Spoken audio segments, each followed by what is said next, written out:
राहुल गांधी क्या हमारे देश के अगला पीएम बन सकते हैं?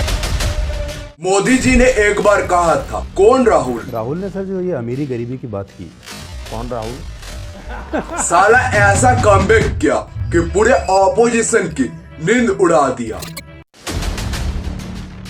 19 जून 1970 मौसम सिंपल था, बस तेज बारिश के साथ गर्जन हो रही थी। गांधी परिवार में एक बच्चे ने जन्म लिया। ये और कोई नहीं, राहुल गांधी थे। इनका दादी इंदिरा गांधी उस टाइम पे इंडिया के फॉर्मर पीएम थे। वैसे में इनका एजुकेशन थोड़ी ना नॉर्मल होने वाली थी।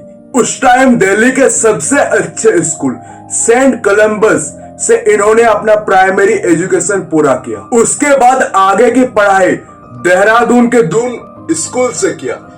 लेकिन वैसे कहते हैं ना, कुछ लोगों के भाग्य में ही नहीं लिखा होता कि उनकी जिंदगी में सब सही ही सही चले। साल आता है 1984। इंदिरा गांधी का हत्या होता है। इनके ही 4 बॉडीगार्ड ने इनके सर पर 4 गोली मारकर इनका हत्या कर देता है।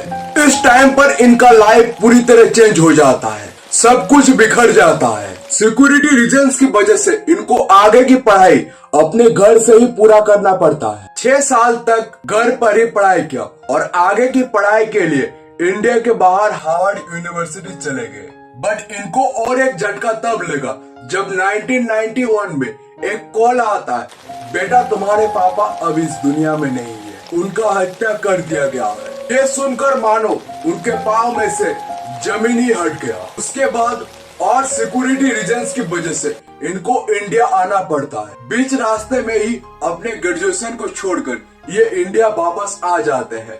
इसके बाद इनको अपना नाम चेंज करना पड़ता है।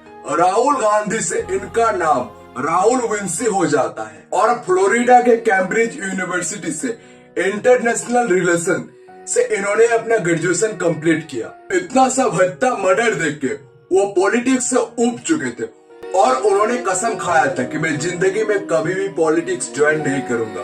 पर इनकी फैमिली की लेगेसी इतनी बड़ी थी कि घूम फिर कर इनको पॉलिटिक्स में आना ही पड़ता है। जब 1991 में ये इंडिया वापस लौटते हैं तो इन्हें देखकर शौक लगता है कि इतनी बड़ी लेगेसी जिसे उनके दादा परदादाओं ने बनाया था अब वो टूट चुका था। अब गवर्नमेंट बीजेपी का बन चुका था। अटल बिहारी वाजपेयी उस टाइम इंडिया के पीएम रहे थे। ये देखकर उन्हें बहुत ज्यादा दुख लगा। टूटते हुए लेगेसी को देखकर वापस से उन्होंने पॉलिटिक्स में इंटर कर गया। साल आता है 2004। कांग्रेस एक बार फिर से चुनाव लड़ने के लिए तैयार था। राहुल गांधी अमेठी के सीट से चुनाव लड़ते हैं। अमेठी एक ऐसा जगह था जहां पर आज तक किसी ने कांग्रेस को हरा नहीं सका था, जिस वजह से वह पहले ही इलेक्शन में चुनकर एमपी बन जाते हैं। इस बार कांग्रेस पार्टी फिर से जीतती है और सोनिया गांधी पीएम बनने वाली थी। लेकिन राहुल ने मना किया कि जैसे मेरी दादी और पापा का हत्या हुआ है वैसे मैं आपको भी नहीं खोना चाहता हूँ। इस वजह से उन्होंने सोनिया गांधी को पीएम बनने से रोक दिया और मनमोहन सिंह को इंडिया का पीएम बनाया जाता है। राहुल गांधी बस अभी पॉलिटिक्स में आए ही थे, ना उनका काम चल रहा था, ना अभी तक तो लोग उसे अच्छे से पहचानते थे। तो उन्होंने देश भर में अलग अलग रैलियां निकाली। छोटा कास्ट, बड़ा कास्ट, हिंदू, मुस्लिम सबको सपोर्ट किया। देश को धर्म के आधार पर, जाति के आधार पर बांटना नहीं चाहते हैं, उन्होंने ऐसा स्टेटमेंट दिया। ये देखकर लोग बहुत ज्यादा खुश हुआ और इनका फायदा उसे 2009 के चुनाव में भी देखने को मिला। लगभग 3000 से भी ज्यादा वोट से वो अमेठी से जीत जाते हैं और फिर से एक बार कांग्रेस जीत जाता है।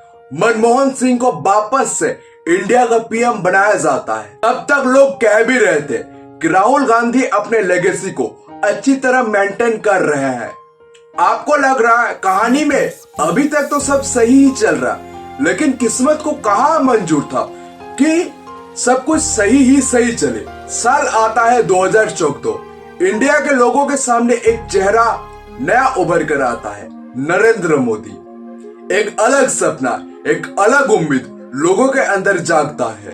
अच्छे दिन आने वाले हैं कि नारे ने मानो लोगों को लगा कि अब भाई सच में अच्छे दिन आने वाली है और उनकी जिंदगी बदलने वाली है और सत्ता में मोदी आ जाते हैं। 2014 में बीजेपी भारी बहुमत से जीत जाते हैं और नरेंद्र मोदी पीएम बनते हैं और कांग्रेस इस बार हार जाता है। खुद को चाय वाला और राहुल गांधी को शहजादा कहकर इस बार बीजेपी को बहुत बड़ा सक्सेस मिलता है। 2009 में कांग्रेस जिनको 206 सीट्स मिला था, अब ये सिर्फ 2014 में 44 में सिमट कर रह जाता है। लेकिन इस टाइम तक राहुल गांधी खुश थे क्योंकि उनको लगा कि लोग सालों से कांग्रेस को वोट करते आ रहे, तो वो इतनी जल्दी कैसे छोड़ सकते हैं। इस बार नहीं तो अगली बार जरूर जीत जाएंगे।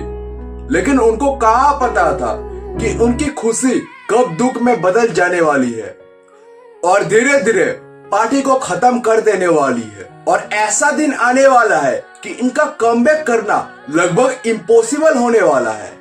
ठीक ऐसा ही हुआ। 1 से 2, 2 से 3 बार बीजेपी जीत जाती है और कांग्रेस कुछ ही हिस्सों में सिमट कर रह जाती है। इस टाइम तक फिर भी ठीक था। कांग्रेस के मैन फेस राहुल गांधी को बनाया जाता है। ऐसे कहते हैं ना, मीडिया बिकाऊ है, जिसका लाठी उसी का भेष होता है। कहावत तो आपने सुनी ही होगी।